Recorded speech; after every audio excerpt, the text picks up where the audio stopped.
आरव एक दोहरी जिंदगी जीता था। दिन में वो पालमपुर के शांत शहर में एक मेहनती आईटीटी प्रोफेशनल था। कोड लिखता था, एंडलेस कप्स ऑफ चाय पीता था और बिल्कुल नॉर्मल सिंपल लाइफ जीता था। लेकिन उसके दिल में एक राज था, पास्ट की एक गलती जो उसे अंदर ही अंदर खाए जा रही थी।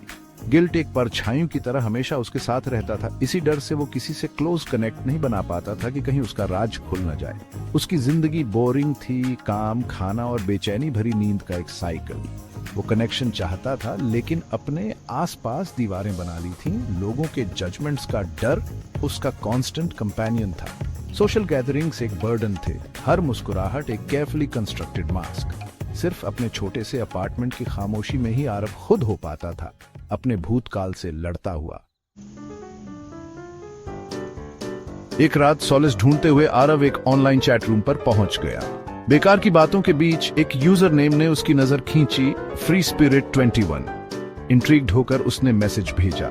रिया, उस यूजर नेम के पीछे वाली लड़की, वो सब कुछ थी जो आरव नहीं था। कॉन्फिडेंट, विटी और अनअपोलोजेटिकली हरसेल्फ। उनकी ऑनलाइन कॉन्वर्सेशंस एक लाइफलाइन बन गई, एक ऐसी जगह जहां आरव अपना बनाया हुआ पर्सोना उतार सकता था। रिया अपने ड्रीम्स, फ्रस्ट्रेशंस और एक जेन्युइन कनेक्शन की लॉन्गिंग के बारे में बात करती थी। उसकी ऑनेस्टी आरव के दिल को छू गई।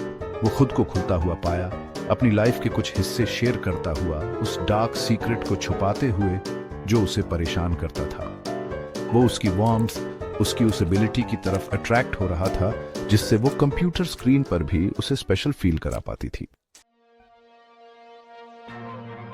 जैसे जैसे हफ्ते महीनों में बदलते गए, उनका वर्चुअल बॉन्ड गहरा होता गया। रिया ने मिलने का प्रपोज किया, वर्ड्स को आखिरकार एक चेहरा देने के लिए। आरव हिचकिचाया। मिलने का मतलब था अपनी गार्ड डाउन करना, अपने केयरफुली कंस्ट्रक्टेड फसाड को रिस्क करना। उसने अपना फियर कन्फेस किया, ज्यादा रिवील करने की अपनी एंग्जाइटी के बारे में बताया। रिया ने पेशेंटली सुना। स्पीकर्स से उसकी आवाज एक काल्मिंग प्रेजेंस थी। ऑनेस्टी, उसने कहा, उसकी आवाज फर्म येट जेंटल। यही मेरी एक कंडीशन है। अगर हम मिलते हैं तो हम प्रॉमिस करते हैं कि हम अपने ट्रूएस्ट सेल्व्स होंगे, चाहे वो कितना भी स्कैरी क्यों न लगे। उसकी बात आरव के दिल को छू गई। क्या वो आखिरकार अपने राज का बोझ उतार पाएगा? क्या वो एक जेन्युइन कनेक्शन के चांस के लिए ये रिस्क ले पाएगा? उनकी पहली मुलाकात दिल्ली के एक बस्लिंग कैफे में हुई, पालमपुर की नजरों से दूर एक न्यूट्रल ग्राउंड।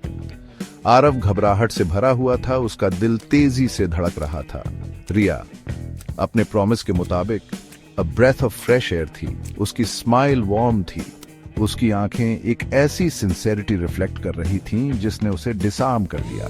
जैसे जैसे वो बातें करते गए, आरव ने महसूस किया कि उसने जो दीवारें बनाई थीं वो क्रम्बल होने लगीं। उसने खुद को कन्फेस करते हुए पाया, उसकी आवाज बस एक विस्पर थी, अपने पास्ट अफेयर की कहानी, गिल्ट और रिग्रेट जो उसके साथ रहे। उसने उस बिट्रेयल के बारे में बताया जिसने उसके बेस्ट फ्रेंड को तोड़ दिया था, और उस शेम के बारे में जिसने उसे आइसोलेशन में धकेल दिया था।